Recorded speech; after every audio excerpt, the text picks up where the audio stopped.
하나님의 꿈은 제가 너무 많이 얘기했죠. 예배 시간마다 얘기하는 것 같아요. 하나님의 꿈은 하나입니다, 여러분. 죄로 말미암아 하나님과 멀어져 버린 백성들이 그 죄로 말미암아 멀어진 것 때문에 하나님이 내 삶에 더 이상 개입하지 않는 그것 때문에 세상 가운데 고통받으며 살아가는 그 백성들, 그 하나님의 백성을 다시 하나님께로 데리고 오는 것, 그게 하나님의 꿈입니다. 그래서 창세기 3장 이후로 하나님께서 줄곧 이야기하시는 게 뭐죠? 내가 너희를 구원하기 위해 예수를 보낼 거다. 그 예수를 믿고 구원받아라. 이게 하나님께서 우리에게 요구하시는 거고, 그게 하나님의 유일한 꿈이었어요. 하나님의 꿈을 이루기 위해 수많은 사람들이 인내하기도 했고, 또 죽임을 당하기도 했고, 어쨌든 저쨌든 하나님께서 또 인내하시기도 했고, 그렇게 하여서 하나님의 사람들을 통해 하나님의 꿈이 이루어졌단 말이에요. 복음서에서 예수 그리스도께서 돌아가시고 부활하시고 승천하시면서 이 땅 가운데 교회를 선물로 주셨죠. 그렇게 탄생되어진 교회, 그 교회가 복음을 증거하며 살아가기 시작을 했어요. 그 이야기가 사도행전 이야기예요. 사도행전에 보면 그렇게 하나님의 교회로서 부름받은 자들이 하나님의 복음을 증거하면서 막 살기 시작을 했어요. 처음에 생겨났던 교회가 예루살렘 교회예요. 그 오순절 마가의 다락방에서 성령을 받은 다음에 그 성령 하나님으로 말미암아 교회가 생겼고, 그게 예루살렘 교회였거든요. 많은 사람들이 그곳에서 하나님을 섬기고 하나님의 복음을 전하고 그렇게 살았단 말이에요. 그런데 하나님의 꿈은 유대인들, 즉 예루살렘 교회에 있는 사람들만 구원하기 위함이 아니잖아요. 그러니 그 다음 어떤 일이 벌어져야 돼요? 그 복음이 세상 가운데 전파되고 퍼져야 한단 말이죠. 그런데 예루살렘 성도들이 그걸 망각해버렸어요. 왜? 너무 좋았거든요. 자기들끼리 먹고 마시며 나쁘게 흥청망청 먹고 마신 것도 아니에요. 예수 그리스도의 몸을 떼고 예수 그리스도를 마시며 서로 하나님 안에서 교제하는 게 너무 좋았나 봐요. 자기들끼리 그렇게 교제하기 시작한 거예요. 하나님이 가만히 보니까 이건 좀 아닌 거죠. 왜? 내가 예수를 보내줬고 십자가를 줬는데 이제 이 십자가를 전파를 해야 되는데 너희들끼리 모여있으니 이게 뭐냐? 그래서 하나님께서 선택하신 게 누군 줄 아세요? 악질 사울이었어요. 사울이라는 사람을, 참 그가 아직 하나님 앞에 변화되기 전에 그를 사용하셔서 뭘 하셨는 줄 아세요? 예루살렘 교회를 핍박하기 시작한 거예요, 사울이. 많은 사람들이, 예루살렘 교회에 있던 사람들이 그 사울의 핍박을 못 이겨서 결국 주변에 있는 많은 유럽으로, 주변에 있는 도시국가로 많이 도망갔어요. 그들이 도망감으로 말미암아 무슨 일이 생겼어요? 그 주변에 교회들이 많이 생기게 된 거예요. 예수 믿는 예루살렘 교회의 사람들이 사울이 핍박을 하니까 무서워서 도망을 갔다가 자기가 그곳에서, 자기가 있는 멈춰선 그곳에서 교회를 세우기 시작한 거예요. 하나님의 뜻이 이루어져 가고 있는 것 같죠? 복음이 흘러가고 있는 것 같잖아요. 그런데 한 가지 문제가 있었어요. 무슨 문제냐면 복음이 세계로 퍼져가고 있기는 했는데 여전히 그 복음은 그곳에 있는 유대인들에게만 퍼져가는 거예요. 유대 회당에 들어가서 복음을 전해요. 회당에 모여있는 유대인들끼리 맞다 아니다 갑론을박을 막 하는 거죠. 그러다 어떤 사람은 복음을 믿게 되고 어떤 사람은 믿지 않게 되고, 그래서 유대교로 기독교로 막 나뉘게 되고. 사실 하나님의 뜻은 단순히 유대인들에게만 복음이 전해지는 게 아니었거든요. 하나님의 복음은 어디까지 가야 돼요? 사실 유대인들보다 훨씬 많은 인구를 가지고 있는 이방인들요. 그 이방인들에게까지 복음이 증거되는 거, 그게 하나님의 꿈이었는데 여기서 싹 막혀지기 시작한 거죠. 그리고 나온 본문이 오늘 본문이에요. 복음이 구체적으로 이방인들에게 막 펼쳐나가기 전이에요. 그럼에도 불구하고 유대교 회당에 복음이 전해졌을 때에 그 안에 있었던 이방인들 혹은 그 주변에 있던 사람들 일부가 예수 그리스도를 믿었던 것 같아요. 하나님을 알았던 것 같아요. 정확하게 말하면 예수 그리스도라고 말하기보다는 하나님에 대한 인식을 한 것 같아요. 유대교에 더 가깝죠. 이방인들 중에 하나님을 인정했던 사람들이 더러 있었어요. 그런데 어느 날 오늘 본문에 보니까, 오늘 본문은 다른 이야기 아니고 굉장히 간단한 이야기예요. 고넬료라고 하는 백부장이 있었어요. 백부장은 로마의 군인이었어요. 그 백부장, 100명의 군인을 데리고 있는 사람을 백부장이라고 불렀거든요. 고넬료 성이 백씨가 아니고요. 괜찮아요. 좋았어요. 이 정도면 됐어요. 백고넬료 아니고 백부장 고넬료. 고넬료가 하나님에 대해서 알고 있었는데 그 고넬료에게 하나님께서 천사를 보내세요. 오늘 성경 본문에 보니까 이렇게 말하고 있어요. 제 9시에, 9시 기도 시간에, 하루에 3번씩 기도를 했으니까 그 사람들은 9시 기도 시간에 그가 기도하고 있는데 천사가 한 명이 내려오더니 저기 가면, 요바에 가면 베드로라는 사람이 있다는 거예요. 그 사람을 불러오래요. 그래서 고넬료가 그 사람을 불러왔어요. 베드로를 불러왔어요. 마침 베드로, 그 고넬료가 보낸 게 이제 어제라면, 오늘이라고 할까요? 오늘 종을 보냈어요. 경건한 종을 한 명 보냈는데, 베드로가 환상을 본 건 그 다음 날이었어요. 그 다음 날 베드로는 또 올라가서 이제 기도를 하고 있었는데, 하늘에서 보자기 하나가 이렇게 내려오는 거예요. 환상이에요, 환상. 보자기 하나가 이렇게 내려오는데, 안에 보니까 막 이상한 짐승들이 있는 거예요. 어떤 짐승들이 있었냐면, 하나님께서 구약에 절대 먹지 말라 한 짐승들이었어요. 그 짐승들은 사실 이방인을 상징하는 짐승이었거든요. 유대인들은 절대로 이방인들을 만나지 않았어요. 그들을 개보다 못한 존재로 취급을 했었기 때문에 그 보자기에 이렇게 이방인을 상징하는 그 막 짐승들이 내려온 거예요. 그러자 하늘에서 뭐라고 음성이 떨리냐면, 베드로야 먹어라. 만약 제가 그 자리에 있었다면 다 먹었겠죠. 배가 고팠으니까. 안 할래요, 이제 이런 거. 베드로가 뭐라고 얘기를 해요? 하나님 안 먹을래요. 그래요. 어찌 지저분한 것들, 하나님께서 정하다, 불결하다 한 것들 제가 어떻게 먹습니까? 안 먹어요. 신기하죠? 하나님이 명령을 했는데 먹지 않았어요. 베드로가 한 번 거절. 두 번째 또 내려왔어요. 먹어라. 안 먹어요. 세 번째 또 내려왔어요. 먹어라. 안 먹는데요. 하나님 뭐라고 말하세요? 내가 정하다 하는데 왜 네가 부정하다 하느냐예요. 베드로가 그 이야기를 듣고 아주 고민을 했던 것 같아요. 도대체 이 꿈이 뭐지? 이게 뭘까? 하나님이 분명히 이방인인 건 알았어요. 이방인을 상징하는 건 알았어요. 왜 하나님이 갑자기 이방인을 먹으라 할까? 왜 이방인을 정하다고 말씀하실까? 이해가 안 되는 거예요. 그런데 밖에서 소리가 들려요. 똑똑똑. 짜장면을 시키지도 않았는데 똑똑똑. 문을 열었더니 한 사람이 왔어요. 무슨 일입니까? 했더니 자초질정을 설명하는 거예요. 난 고넬료의 종입니다. 우리 고넬료는 백부장이에요. 백시예요. 고넬료가 당신을 초청하라고 나를 보냈습니다. 하면서 자초지정을 쭉 설명을 했어요. 베드로가 너무 의아한 거예요.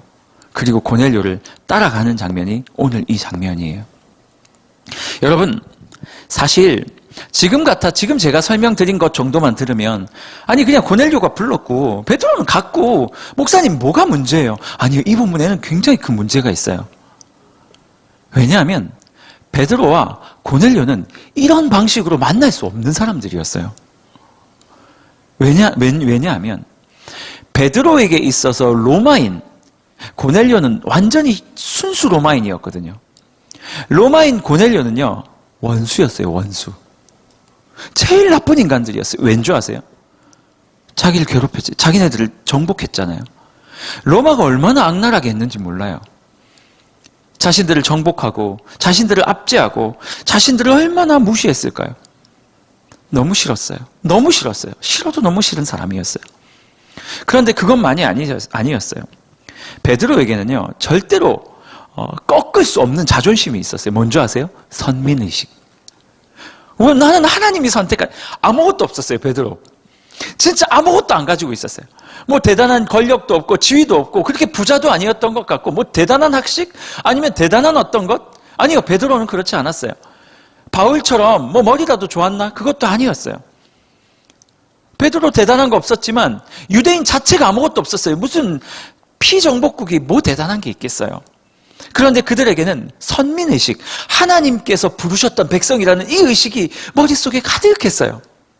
그러니 비록 내가 로마 사람들에게 정복은 당했지만 저 로마인들에게 있어서 로마 너희들은 개돼진 거예요. 로마들은 그냥 쟤들은 개인 거예요. 개. 짐승과 같은 존재였어요. 비록 우리가 너희들에게 잡혀가지고 핍박을 당하고 있지만 나는 하나님의 백성이고 너희는 할례받지 못한 이방인이지 않느냐. 그렇게 자존심을 내세우는 것 같이 보이진 않아요. 그렇죠? 아무것도 없는데. 지금 하나님께서 베드로에게 가라고 하셨던 거, 아니 고넬료가 그를 초청했을 때 베드로 입장에서는요, 절대로 그럴 수 없었어요. 왜냐하면 자기가 가지고 있던 마지막 그 하나의 자존심조차도 다 내어버려야 됐어요. 하나님이 먹지 말라 하셨을 때 베드로가 율법 때문에 그렇게 이야기도 했겠지만 그는 그러고 싶은 마음이 없었어요. 하나님, 저 이방인을 용납하라고요? 지금까지 우리가 저들에게 압제당했는데 저들을 용납하라고요? 절대 못합니다. 고넬료 입장에서는 어땠을 것 같으세요? 피정복국, 자기는 정복자예요. 베드로는 자기들이 이겨가지고 노예처럼 부리던 사람들이었어요. 그런데 어느 날 천사가 찾아와서 베드로를 데리고 오라는 거예요. 오늘 성경에 자세히 나와 있지는 않지만 고넬료 심경에 어떤 마음이 들었을까요? 그냥 저 혼자 상상을 해봤어요. 내가 정복자인데, 그것도 백부장인데, 여러분 로마는요 군대에 의해서 만들어진 나라예요. 그러니 군인의 지위는요 상당했어요. 게다가 백부장이라는 뜻은 자기 밑에 100명의 로마인 군인이 있었다는 얘기예요. 이거는 사실 엄청난 지위를 가지고 있었던 사람이었어요. 그런데 그 사람에게 너희가 정복한 나라에 베드로를 데리고 와라, 이 말은요 되게 기분 나쁜 말일 수 있어요. 그런데 고넬료가 그걸 다 수용을 해요. 심지어는 오늘 성경에 보면요 고넬료가 뭐 하고 있었는 줄 아세요? 베드로가 올 때쯤 자기의 지인들, 로마 사람이었겠죠, 자기의 지인들 뭐 이런 사람들 다 불러다가 베드로를 기다리고 있었고, 베드로가 들어왔을 때 무릎을 꿇었나 봐요. 베드로가 뭐라고 얘기를 했냐면, 고넬료야, 오히려 베드로가 종인데, 노예인데, 노예가 뭐라고 말하냐면, 고넬료야, 나도 사람이다, 일어나라. 뭔가 좀 바뀌어 보이지 않으세요? 전 이 본문을 보면서 끊임없이 그 생각을 했어요. 아니, 베드로가 이방인을 만나러 간 거는 무슨 일이지? 고넬료는 왜 저 사람에게 저렇게 무릎을 꿇고 저렇게 베드로를 맞이했을까? 무엇 때문이라고요? 이 사건은 굉장히 중요한 사건이었어요. 왠지 아세요? 이 사건 이후로 성령께서 이방인들에게 임재하신단 말이에요. 성령이 이방인에게 처음 임재하신 사건이 바로 오늘 이 이야기 끝에 나와요. 맨 마지막 구절에. 무슨 말인 줄 아세요? 하나님 입장에서는 이 사건을 통해 더 이상 유대인이 자신의 유대인에게만 하나님의 복음을 증거하는 것을 금하고 이방인들에게도 하나님의 복음을 흘려보내기를 원하는 하나님의 마음이 있었어요. 이방인도 마찬가지였어요. 자기가 정복한 나라의 사람이었지만 저 사람을 통해서 하나님의 복음을 듣고 그 복음으로 말미암아 예수 그리스도를 믿기를 바라는 마음, 이게 하나님의 마음속에 있었단 말이에요. 그런데 아무리 생각해도 상황상 둘이 만나기가 너무 어려운 상황이었던 거예요. 둘이 만나려면 뭘 해야 되는 줄 아세요? 내 안에 가지고 있던 모든 자존심을 다 꺾어내야 됐어요. 베드로가 가지고 있던, 유대인이 가지고 있던 자존심 하나였는데, 돈 없고 백 없고 권력 없고 아무것도 없는데 내가 가진 거 신앙 하나. 로마인은요 돈 있고 백 있고 권력 있고 다 가지고 있는데 신앙까지 주라고요? 여러분 이런 생각 해본 적 있으세요? 진짜 막 살아가지고 잘 나갔던 놈한테 전도하고 싶은, 예수 안 믿어가지고 별짓을 다 해가지고 이렇게 막 돈도 많이 벌고 다 했어요. 예수만 없고 다 가진 놈, 네 천국에서 보자 내가, 이 생각하고 있었는데 하나님이 와서 저에게 복음을 전해라. 하나님, 그럼 쟤는 다 갖는 건데요? 이런 마음 아니었겠어요?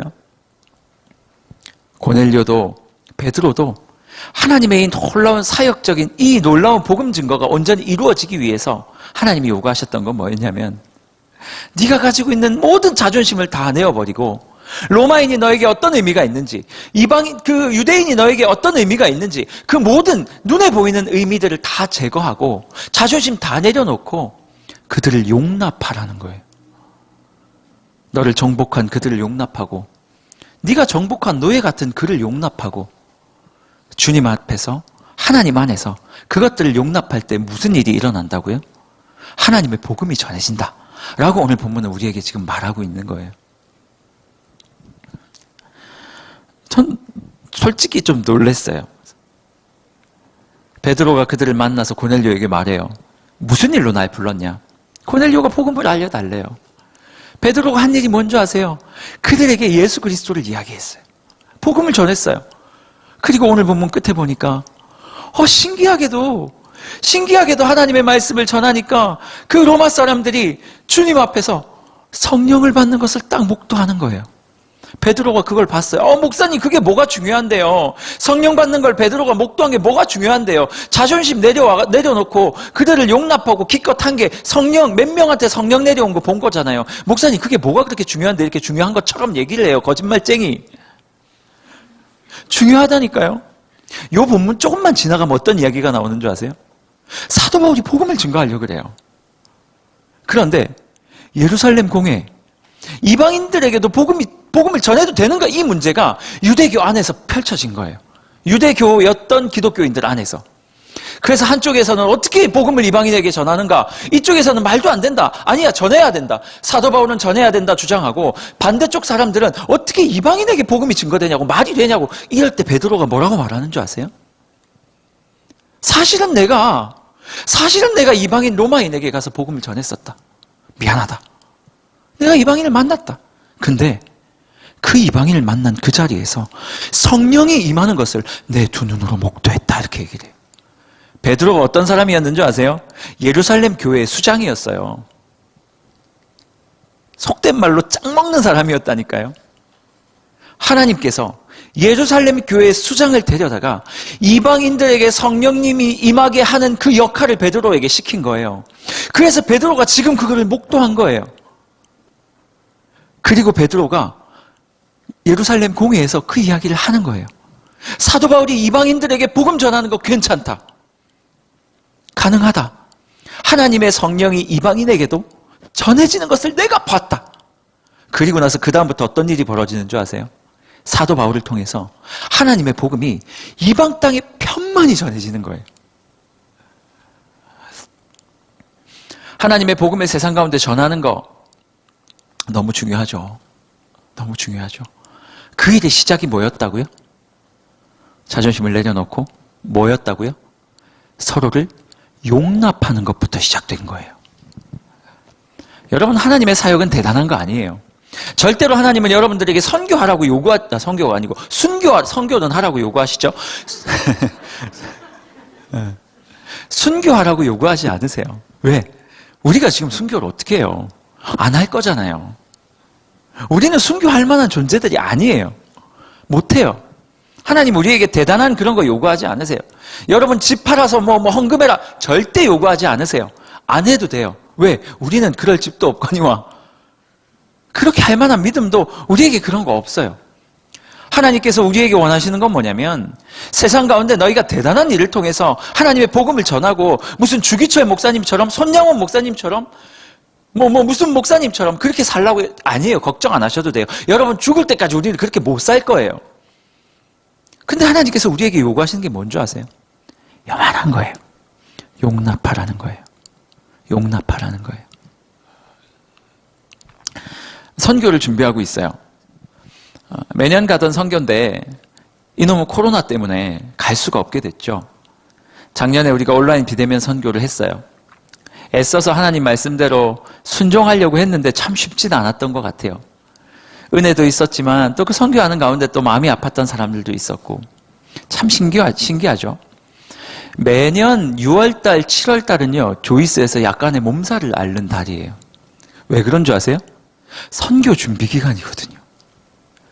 끊임없이 선교를 준비하면서 목사님 쟤 싫어요, 나도 싫어요, 쟤도 싫어요, 나도 당신 싫어요, 웃으라고 한 얘기인데 서로 막 상처받고 막 이런 일들이 막 벌어지는 시기예요. 선교를 준비하면서 많은 사람들이 그런 것들 때문에 힘들어하는 시기였어요. 6월달이 다가오고 7월이 또 다가오는 시기쯤 되니까 제 세포가 살아나기 시작해요. 하나님 우리 청년들이 용납하여야 할 텐데요. 용납하여야 할 텐데요. 이번 선교는 여러분 조이스 전체가 가는 선교이죠. 맞아요.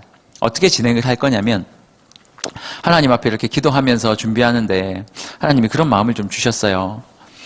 사실 비대면 선교라 우리가 다 같이 짐 싸들고 어디를 갈 수는 없는 상황이고 작년에 해보니까 막 물품 패킹해서 보내는 것도 참 은혜가 많이 되었는데 지금 그거를 조이스 전체 지체가 달라붙어가지고 하기에는 참 쉽지 않은 상황이고 그래서 하나님께서 제게 주신 마음은 뭐냐면, 그래, 이 땅 가운데 선교, 도대체 뭘 위해서, 어떤 선교를 위해서 기도해야 될지, 도대체 이 땅에 있는 우리가 기도하고 도와야 할 자들이 어떤 상황에 있는지 좀 아는 시간이 되면 좋겠다라는 마음을 좀 주셨어요. 그래서 우리는 6월 25일부터 5, 6, 7, 3일 동안 선교 페스티벌을 할 거예요. 그게 목사님 선교 페스티벌이 뭔데요? 축제라는 뜻이죠. 선교 축제를 할 거예요. 어떤 방식으로요? 세 분을 다 모시진 않고 두 분을 모실 거예요. 금요일 날은 어떤 분을 모실 거냐면, 아직 섭외가 완료되진 않았고 섭외 중에는 있는데, 이제 이 땅의 외국인 노동자들, 우리 한국에 온 외국인 노동자를 섬기는 목사님이 계세요. 제가 개인적으로 아는 분인데, 한 교회를 개척한 지 한 5년 조금 이상 된 것 같아요. 저기, 네. 그래서 한 5년 정도 되신 분인데, 이분이 외국인 노동자들을 이렇게, 원래 선교사님이셨거든요, 이분이. 근데 일이 있어가지고 이제 들어오셨는데, 어쨌든 이 땅 가운데서도 선교사로 살아가는 거죠. 외국인 노동자를 섬기는 분이 계세요. 하나님이 그런 마음 주시는 거예요. 야, 밖에 있는 외국인도 좋은데 우리나라에도 많이 있지 않니? 우리가 뭘 할 수는 없지만 그들의 상황을 인지하고 기도해 주는 게 필요하지 않겠냐? 네, 하나님. 그래서 우리 외국인 섬기는 우리 목사님을 금요일 날 좀 초빙을 하려고 지금 예상이에요. 계획 중이에요. 두 번째, 토요일 날은요. 토요일 저녁에는 미자립 교회. 사실 지금 코로나 상황에서 미자립 교회들이 너무 힘든 상황이에요. 많은 미자립 교회가 문을 닫았다라고 생각이 들고, 그래서 아직 나이는 젊지만 교회를 개척한 지 얼마 되지 않은 목사님 한 분이 계신데, 우리 교회에서 이제 후원하는 미자립 교회 목사님 중에 한 분이신데, 그분을 좀 초빙을 할까 생각하고 있어요. 그래서 진짜 이 땅 가운데서 개척이란 뭐고, 지금 이 수많은, 우리가 그렇게 그냥 자세한 상황은 모르지만 주님 이 땅의 미자립 교회들을 위해서 주님 도와주세요라고 기도하는데 상황을 모르는 거예요. 도대체 뭐가 힘든지, 도대체 개척하고 있는 그 목사님을 위해서는 도대체 뭘 기도해야 될지. 그래서 토요일 날은, 첫날은 그분 모셔가지고 좀 이렇게 설교 강의 형식으로 진행을 할 거고, 토요일 날은 그 토크쇼 형식으로 진행을 할 거예요. 새롭게 하소서처럼. 조이스 새롭게 할까요? 뭐 이런 것처럼. 이름 좋네요. 이걸로 합시다. 네, 새롭게 할까요? 이걸로 합시다. 그래서 그런 식으로 우리 목사님 이야기도 듣고, 어떻게 개척을 시작하게 됐는지, 도대체 개척하는 과정은 어땠는지, 진짜 개척교회 목사님들에게 필요한 기도 제목은 뭔지, 우리가 어떤 관심을 좀 가지면 좋을지, 이런 이야기들을 좀 주고받는 시간이 될 거고, 세 번째는 우리 주일 조이스 예배 때 이 선교 페스티벌 이틀간을 마무리하면서 우리 해외 선교사님들의 기도 제목이 뭘지를 좀 함께 나누고, 그렇게 기도하는 시간을 좀 갖기를 원합니다. 하나님께서 우리에게 요청하신 게 뭐예요? 용납하라는 거거든요. 페스티벌이 딱 끝나고 나면 그 다음부터 21일간 선교를 위한 기도회를 할 거예요. 밤마다 여러분 유튜브로 띄워드릴 거예요. 유튜브로 기도 제목과 음악이랑 해서 딱 만들어서 드릴 거니까, 여러분은 10시부터 11시 사이에 아무 때나 여러분이 들어오고 싶은 시간에 들어오셔서 10분을 기도해도 좋고 20분을 기도해도 좋고, 그 유튜브 안에 들어오셔서 쭉 돌아가는 거 보면서 각자의 처소 와서 21일 동안 기도하는 거, 그렇게 진행을 할 거고요. 마지막에 선교 페스티벌 때 우리가 신청을 받아가지고 미자립 교회 5군데, 그리고 아까 말했던 외국인 교회, 그리고 해외 선교지, 이렇게 해서 한 7군데 정도를 우리가 좀 섬길 예정입니다. 이번에는 특별히 여러분들이 좀 신청해서 받기를 원해요. 그냥 뭐 팀에서 다 가자! 이것도 좋은데, 이번에는 그렇게 하지 않고 여러분들 중에 원하시는 분들을 선착순으로 신청을 받아가지고 저희가 한 70여 분 정도 신청을 받아서 그렇게 진행을 할까 합니다. 여러분, 하나님께서 우리에게 요구하시는 게 뭐예요? 하나님의 복음이 흘러가는 거거든요. 아마 이 7월 달에 이거 준비하면서도 여러분들 마음이 많이 어려운 사람들도 있을지 몰라요. 그런데 하나님께서 그들을 용납하고 인정하고 그들을 위해서 내 자존심을 내려놓고 그렇게 살아가는 그 작은 삶을 통해서 하나님의 복음이 흘러간다라고 오늘 본문이 계속 이야기하고 있는 거예요. 여러분, 어떻게 베드로가 고넬료를 용납하게 됐을까요? 고넬료는 어떻게 베드로를 용납하게 됐을까요? 그저 피정복국의 한 사람에 불과했는데 뭐 때문인 줄 아세요? 그것은 하나님의 개입이 있었어요. 하나님께서 고넬료에게 딱 나타나셔서 고넬료야, 이거는 내가 시키는 거야 하면서 그에게 요구하셨어요. 용납해라. 비록 노예로 부릴 정도의 그런 사람이었지만 네가 그를 용납해라 하니 고넬료가 어떻게 했습니까? 베드로가 왔을 때 그 앞에서 납작 엎드리는 일을 벌인 거예요. 말도 안 되는 일이죠. 아마 로마 병사들이 그걸 봤다면 고넬료는 완전히 혼났을 거예요. 베드로는 어떻게 용납했어요? 하나님이 또 그의 인생 가운데 개입하신 거예요. 기도하는데 보자기, 광주리를 보여주면서 먹어라, 먹어라, 먹어라. 저는 여러분의 삶 가운데 하나님의 하나님의 개입하심이 좀 있었으면 좋겠어요. 제가 이 말씀을 쭉 준비하는데 막 그런 생각이 드는 거예요. 우리 청년들, 우리 리더들, 또 제 사역의 현장 가운데 이제 생기는 이야기들이요. 그래서 예전에 몇 번 얘기한 적이 있는 것 같긴 한데, 한 청년이 저에게 다가와가지고, 대뜸 싫다는 거예요, 저보고. 목사님 싫어요, 갑자기? 우리 교회 아니에요. 싫대요. 왜 그러냐고 물었더니, 그 청년이 하는 말이 형제였는데, 네 생긴 게 싫다는 거예요. 갑자기? 너무 당황스러운 거예요. 그래서 속으로 야! 이러고 싶은 마음이 여기까지 들었지만 그럴 수는 없고 1시간 정도를 그 형제의 이야기를 쭉 들어줬어요. 그 형제가 그렇게 이야기한 이유가 있더라고요. 옛날에 학교에서 자기를 괴롭혔던 사람이랑 닮았대요. 그래서 내가 형제한테 내가 성형수술을 할 수는 없고, 제가 처음에 사실 그 형제의 그 이야기를 듣고 사실 조금 이렇게 화가 났었어요. 왜 이렇게 무례하지? 이게 지금 뭐 하는 거지? 싶은 생각이 났는데 속으로 조금만 더 얘기를 들어보자. 지금 화내면 지는 거야. 조금만 더 들어보자. 너 멋진 목사가 되고 싶지 않니? 조금만 관대한 사람처럼 보여보자. 나는 관대하다.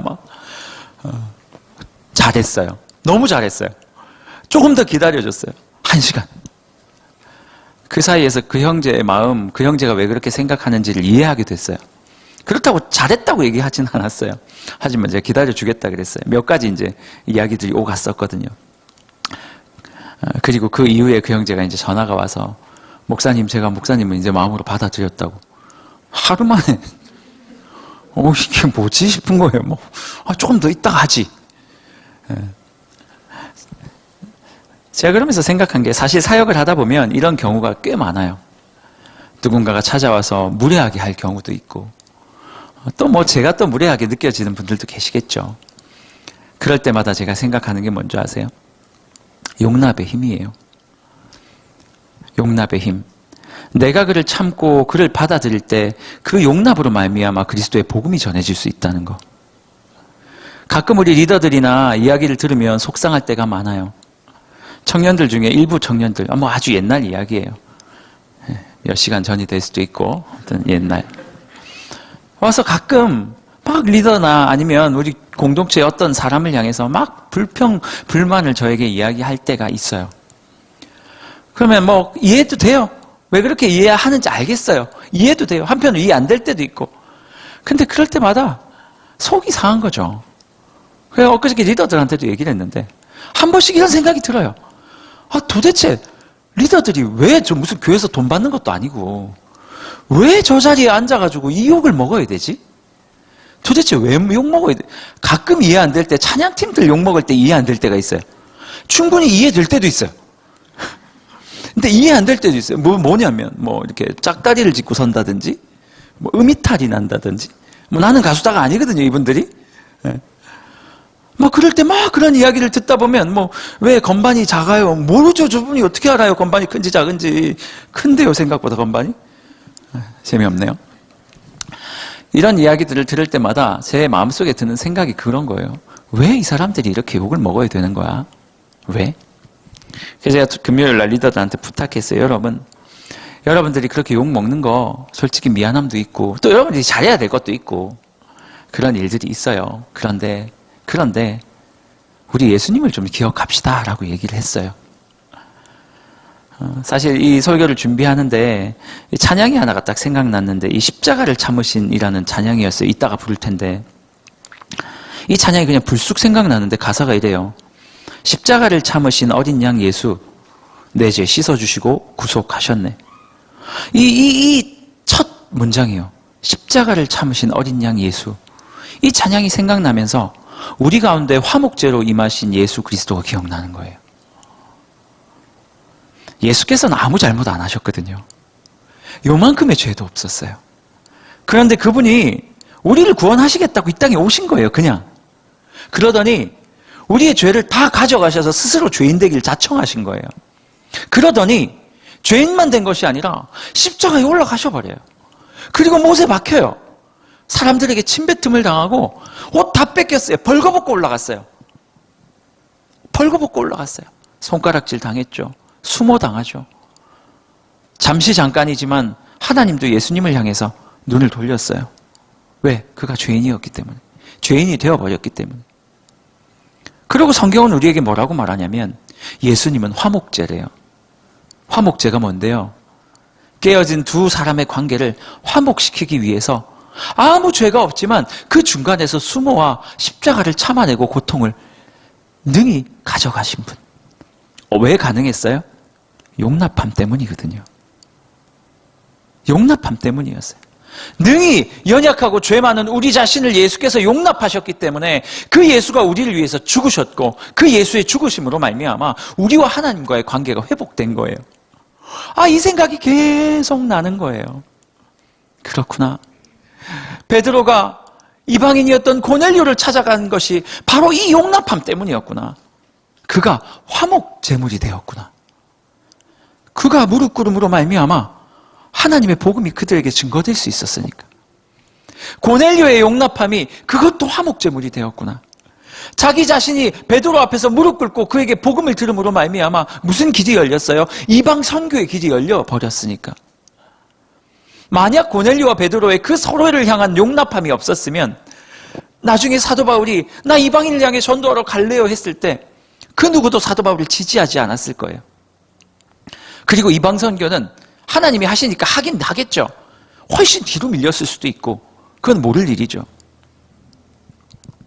사랑하는 여러분, 여러분들 앞에, 여러분들 안에 하나님께서 허락하시는 이 용납함의 은혜가 좀 있었으면 좋겠어요. 여러분들이 직장 생활하면서 왜 그렇게 욕을 먹어야 돼요? 일 못해서 욕 먹는 거 말고요. 예수 믿는 것 때문에 당하는 가끔 그 애매함이 있지 않습니까? 저는 많았는데요. 대학교 때 많았어요. 예수 믿는다는 이유로 그 애매함들 많았어요. 술자리에서 욕도 많이 먹었어요. 나 예수 믿는다고 얘기하고 술 안 먹지만 끝까지 참석했거든요. 선배들이 6개월 동안 갈궜어요. 이런 표현 써도 돼요? 진짜로 6개월 동안 갈굼을 당했어요. 6개월 지나니까 인정해 주더라고요. 예수 믿는다는 것 때문에 컨닝도 못하고. 여러분, 우리가 일상을 살아가면서 여러분 자신에게 하나님께서 요구하시는 용납함의 요구가 있다면 수용하시기를 바라요. 아직도 용서 못하신 분들 많죠. 직장의 상사, 친구, 나의 부모님, 나의 사랑하는, 용납 아직 못했으니까 사랑해야 하는 동생, 형제들, 때때로는 예수 믿는 것 때문에 당하는 그 애매한 고난들, 그 모든 것들 가운데 하나님의 용납하심 가운데 그 모든 것들을 이겨내는 우리가 됐으면 좋겠어요. 우리 조금만 더 넓어져요. 베드로처럼, 고넬료처럼 하나님께서 개입하셔서 요청하실 때 하나님 앞에 조금만 더 넓어지면 좋겠어요. 그래서 좀 받아들이는 거예요. 5월이 지나갔는데 여러분이 아직도 마음속에 용서하지 못했던 사람들이 있다면 하나님 앞에 기도하시고 그 사람에게 베드로처럼 고넬료처럼 한번 찾아가 보면 좋겠어요. 그래서 여러분들이 그들을 용납할 때 하나님이 그 안에서 놀라운 복음의 역사를 하실 거예요. 치유되고 서로 용서되고 하나님 안에서의 즐거움과 기쁨이 살아나고 그리고 그 일들로 말미암아 하나님의 복음이 온전히 전해질 줄로 믿습니다. 우리 같이 한번 찬양할까요? 잘 모르시는 찬양일 것 같긴 한데 우리 같이 한번 이 찬양할 때 한 가지 생각만 하세요. 예수께서 십자가를 참으셨다. 그 십자가를 참으셔서 내 죄를 씻어주셨다. 나도 그 예수처럼 화목제물로 드려지기를 원한다. 우리 같이 한번 이렇게 노래하기를 원합니다. 십자가를 참으신 어린 양